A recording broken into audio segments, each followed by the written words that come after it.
이 세상을 살아간다 라는 말 속에는 무엇인가를 계속 선택한다 라는 의미가 포함되어 있죠. 그렇다면 이 말을 바꾸어 보면 죽었다 라는 말은 이제 아무것도 선택하지 않아도 된다 라는 그런 말과 같아요. 결국 무슨 말입니까? 살아있는 사람들은 일상을 살아가면서 무엇인가를 계속해서 선택해야 되는 것입니다. 물론 그런 선택 가운데는 별로 중요하지 않은 선택도 있어요. 그러나 어떤 선택은 우리의 삶에 결정적인 영향을 미치는 아주 중요한 선택도 있어요. 예를 들면 오늘은 뭘 먹을까? 오늘은 뭘 입고 나갈까? 라는 선택은 그렇게 중요한 선택은 아니죠. 혹 잘못 선택해도 그저 하루 좀 찝찝하면 지나가는 것이. 하지만 이와는 달리 내가 배우자를 선택한다든지 아니면 어떤 직업을 선택한다든지 직장을 선택한다든지 하는 이런 문제는 우리의 일생을 좌우하는 그런 중요한 선택이 될 수도 있어요. 그런데 이런 선택도 가장 중요한 선택이라고 말할 수는 없어요. 이런 선택보다도 더 중요한 선택이 있는데 배우자를 선택한다든지 직업이나 직장을 선택하는 것은 어때요? 우리의 일생을 좌지우지할 수 있어요. 그러나 그것으로 끝나요. 그러나 그보다 더 중요한 선택은 우리의 일생뿐만 아니라 우리의 영원한 삶을 결정합니다. 그러한 선택이 있어요. 그 선택이 어떤 선택일까요? 나를 찾아오신 예수 그리스도에 대한 선택입니다. 그런데 오늘 본문에 보면 이처럼 중요한 선택이 있어서 심각한 실수를 보고 심각한 잘못을 범한 한 사람이 소개되어 있죠. 그 사람이 누구예요? 우리가 이미 몇 주에 걸쳐 생각해본 본디오 빌라도입니다. 그는 자기 앞에 끌려온 예수님을 어떻게 할 것인가에 대해서 심각한 선택의 문제에 부딪히게 됩니다. 이 예수를 놓아줄 것인가 아니면 죽일 것인가. 이런 고민이 마가복음 15장 12절에 잘 나타나 있어요. 빌라도가 또 대답하여 이르되 그러면 너희가 유대인의 왕이라 하는 일을 내가 어떻게 하랴? 풀어주랴? 아니면 잡아 죽이랴? 고민하고 있는 그런 빌라도의 모습을 보게 되죠. 빌라도의 이 고민은 내가 예수의 편에 설 것인가 아니면 예수를 반대하는 자들의 편에 설 것인가 하는 그런 문제였어요. 더 직설적으로 표현하면 내가 예수를 죽일 것인가 살릴 것인가 하는 그런 심각한 선택의 고민이었습니다. 자, 빌라도는 이런 선택의 기로 앞에서 어떤 것을 선택합니까? 오늘 이제 살펴보기 시작하는 요한복음 19장 1절에 이에 빌라도가 예수를 데려다가 채찍질 하더라. 결국 뭘 선택했어요? 예수를 반대하는 편에 서기로 선택했습니다. 아니 더 적극적으로는 어떤 선택이라고요? 예수님을 죽이기로 하는 그런 선택을 하고 만 것을 보게 됩니다. 이 선택이 옳은 선택입니까? 그런 선택입니까? 그 말을 필요가 없죠. 이 선택은 너무나도 잘못된 선택이었습니다. 그런데 빌라도가 이런 잘못된 선택을 하게 된 이유가 무엇입니까? 그가 예수님께 죄가 있었는지 없었는지 정말 판단하기가 너무 어려워서 이런 잘못된 선택을 하게 되었습니까? 아닌 것 우리가 이미 생각해 보았죠. 빌라도는 예수님께 죄가 없다는 사실을 분명히 알았어요.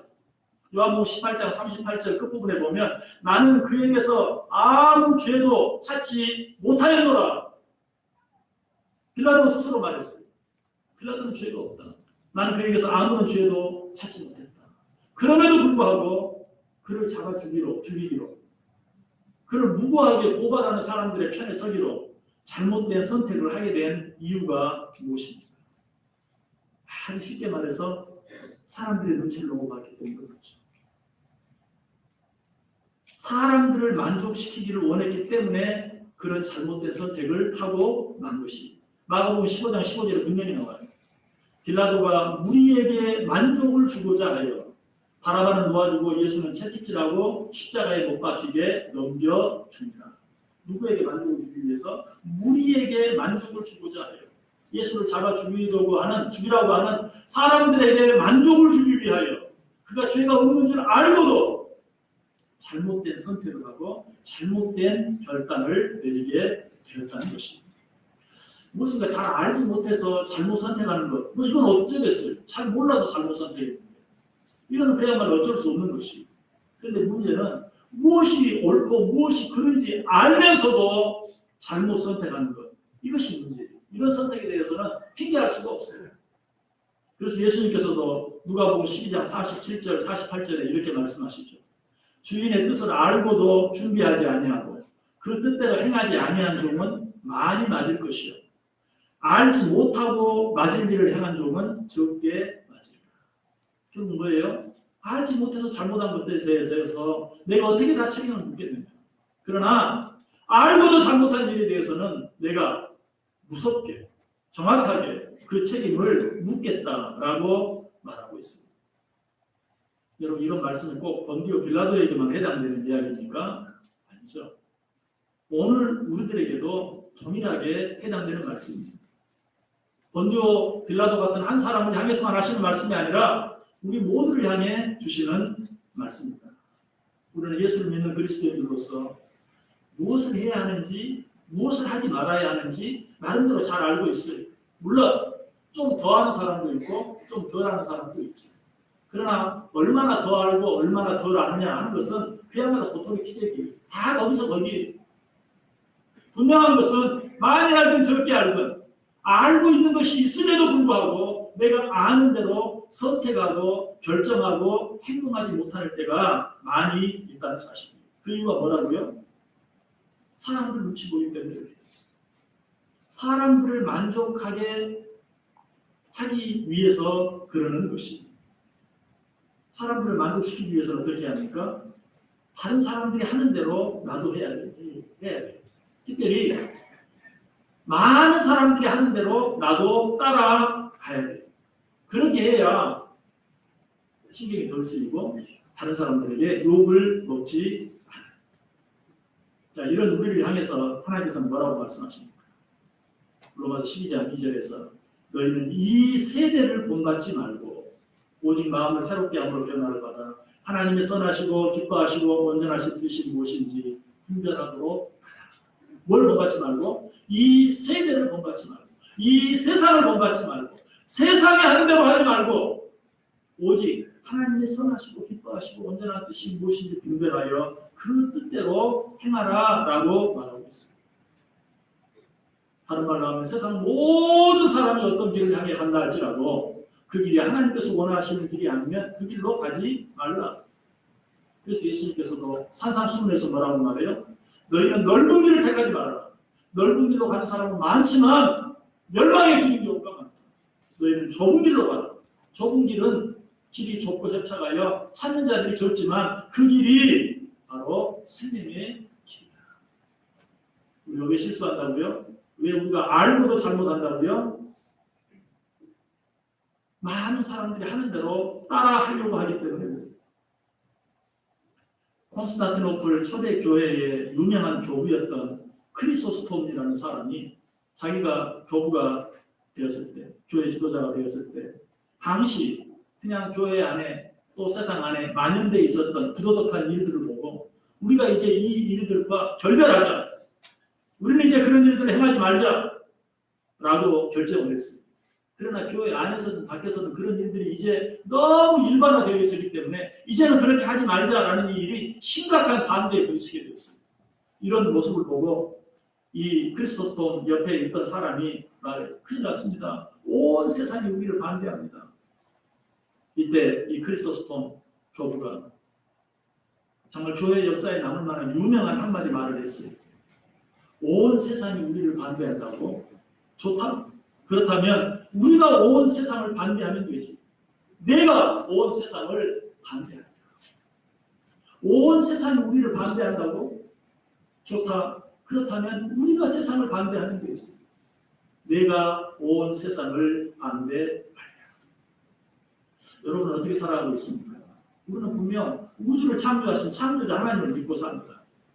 또 나를 위해 이 땅에 오셔서 우리를 위해 십자가에 달려 물 한 방울 피 한 방울 아끼지 아니하시고 다 흘려주신 예수 그리스도를 믿고 삽니다.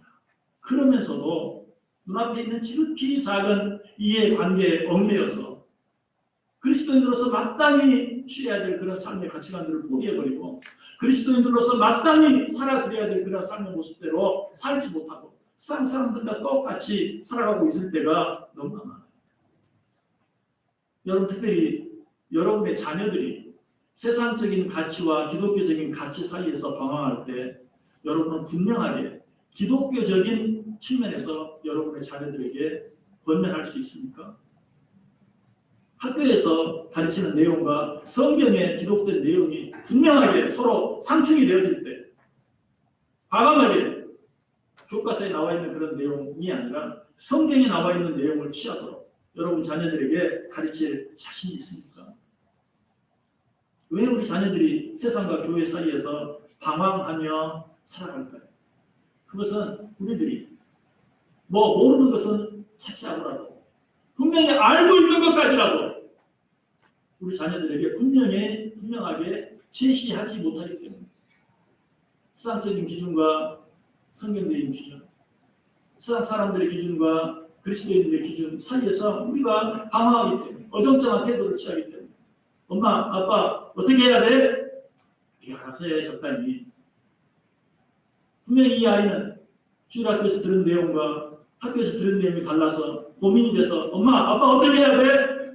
라고 묻는데 네가 알아서 해, 임마. 어정쩡한 우리 아이들이 그 세상과 교회 사이에서 성경과 교과서 사이에서 방황할 수밖에 없는 것입니다. 정말 천지를 창조하신 하나님을 믿는다면 우리를 위해 이 땅에 오셨을 뿐만 아니라 십자가에 우리를 위해 달려 죽어주신 예수 그리스도를 믿는다면 우리는 그리스도인으로서의 분명한 가치관을 가지고 그리스도인으로서의 분명한 신앙관을 가지고 우리의 삶을 살아가고 우리의 삶 속에서 부딪히는 많은 문제들 앞에서 순간순간 선택하고 결정할 수 있어요. 남들 하는 대로 하고 남들 가는 대로 가는 것, 이것은 무슨 길이라고요? 멸망으로 인도하는 문이다 라고 성경이 분명히 이야기해요. 한참 지난 이야기 가운데 사오정 시리즈라는 게 있었죠. 그 시리즈 가운데 이런 내용이 있어요. 이 사오정이라는 사람은 회사에 취직하기 위해서 입사 시험만 보면 떨어져요. 특별히 면접에서 날마다 떨어져요. 그런데 선호공은 입사 시험 보면 족족 합격해요. 특별히 면접에서 좋은 점수를 받아요. 그래서 사오정이 선호공이 물었어요. 아니, 나는 면접 시험만 보면 떨어지는데 넌 어떻게 이렇게 면접 시험을 보기만 하면 다 합격하느냐? 선호공이 말합니다. 궁금해? 그럼 따라와봐. 내가 면접 시험 볼 때 어떻게 하는지 봐. 그리고 내가 하는 대로 따라서 해요. 사오정이 선호공 면접 시험을 보는데 따라갔습니다. 선호공이 면접 시험을 보는데 면접관이 선호공에게 물어요. 당신이 제일 좋아하는 축구 선수가 누구입니까? 선호공이 예전에는 박지성이었는데 요즘은 손흥민입니다. 그러자 면접관이 흡족하게 미소를 지으면서 두 번째 질문을 던집니다. 혹시 박찬호 선수 등 번호가 몇 번인지 압니까? 61번입니다. 스포츠에 상당한 조예가 있군요. 역시 또 만족해하면서 한 가지만 더 물을게요 하더니 UFO에 대해 어떻게 생각합니까?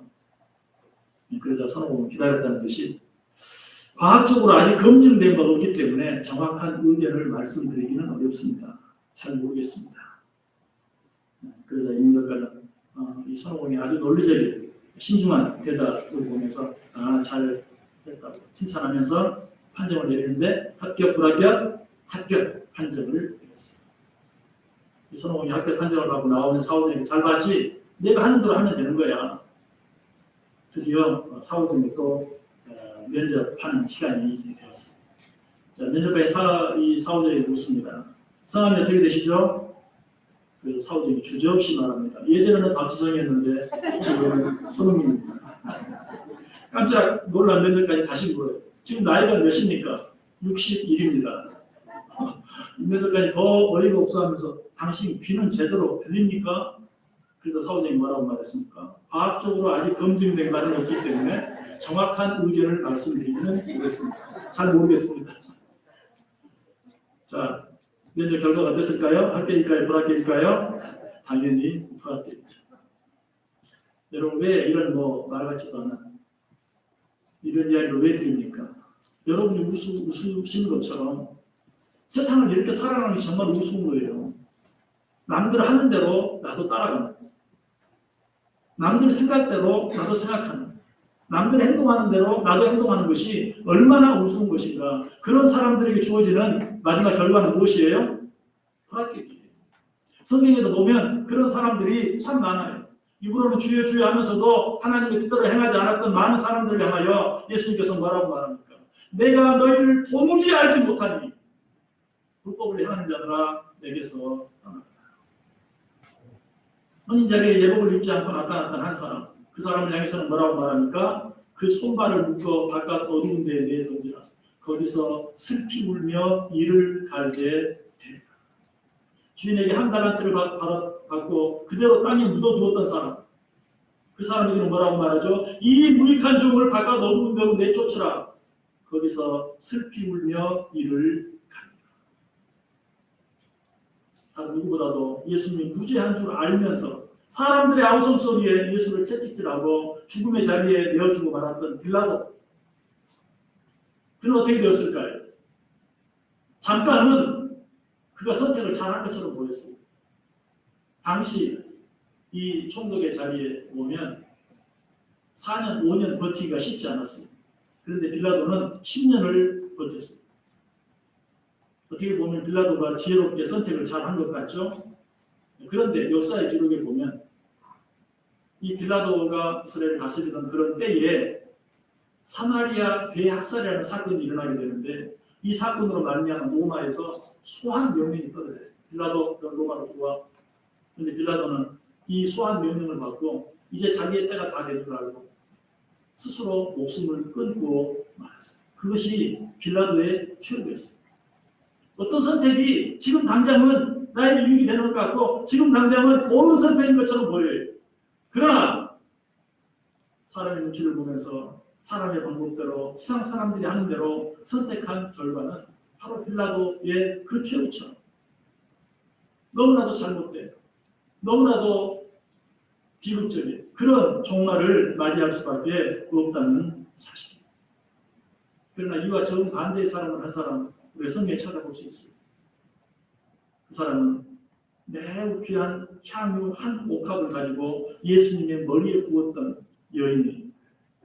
여러분 이런 선택은 당시 사람들의 관점에서 봤을 때는 도무지 이해할 수 없었어요. 그래서 그 귀한 향유 옥합을 예수님의 발에 붓고 당시 자기의 머리컬로 예수의 발을 닦는 그 모습을 보고 예수님을 따랐던 예수님의 제자들까지도 뭐라고 말했습니까?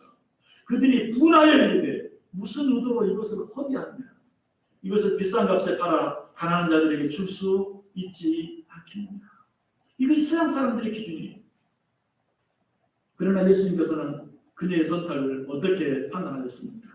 마태복음 26장 12절 13절에 보면 이 여자가 내 몸에 이 향유를 부은 것은 내 장례를 위하여 함이라. 내가 진실로 너희에게 이르노니 온 천하에 어디서든지 이 복음이 전파되는 곳에서는 이 여자가 행한 일도 말하여 그를 기억하리라. 이 빌라도와 막달라 마리아, 이 두 사람은 정말 자손 만대까지 그 이름이 기념되게 되었어요. 그 면에서는 똑같아요. 그러나 본디오 빌라도는 어떤 측면으로 우리가 이미 생각해 보았죠. 이 세상에서 가장 악한 자의 이름으로 후대에 영원토록 기념되게 되었고, 이 막달라 마리아는 예수님이 칭찬하신 그대로 복음이 전파되어지는 곳에는 예수님과 함께 그 이름이 아름다운 이름으로 기념되게 되는 것을 무엇이 이렇게 만들었습니까? 한순간의 선택이 그렇게 그 두 사람을 서로 다르게 만들었습니다. 한순간의 선택을 하는 데 있어서 사람의 눈치를 보고 사람의 기준과 세상의 가치관을 따라 선택했을 때는 본디오 빌라도처럼 영원히 악한 자의 이름으로 남게 되지만 한순간의 선택을 하는 데 있어서 사람들의 기준, 사람들의 가치관, 세상의 기준으로 보지 아니하고 오직 하나님의 말씀으로 무엇인가 선택하고 결정하고 판단했을 때는 예수 그리스도와 더불어 그의 이름이 영원히 아름다운 이름으로 기념되게 되어진다는 것입니다. 여러분 어떻게 선택하며 살기를 원하십니까? 우리가 살아있는 동안은 선택을 하며 살아야 돼요. 순간순간 계속 선택해야 돼요. 어떤 선택을 어떻게 하며 살기를 원하세요? 남들이 하는 대로 하지 마세요. 세상이 가는 대로 가지 마세요. 하나님께서 말씀하시고 하나님께서 가르쳐 주시는 대로 선택하고 결정함으로 말미암아 그 순간의 선택으로 말미암아 우리의 삶이 영원토록 아름답게 빛나는 우리 자손 후손들에게 영원토록 그 이름이 아름다운 이름으로 기념되게 되어지고 무엇보다 하나님 앞에 섰을 때 잘하였다 착하고 충성된 종아라고 칭찬받을 수 있는 이름으로 나눌 수 있기를 주님의 이름으로 간절히 축원합니다.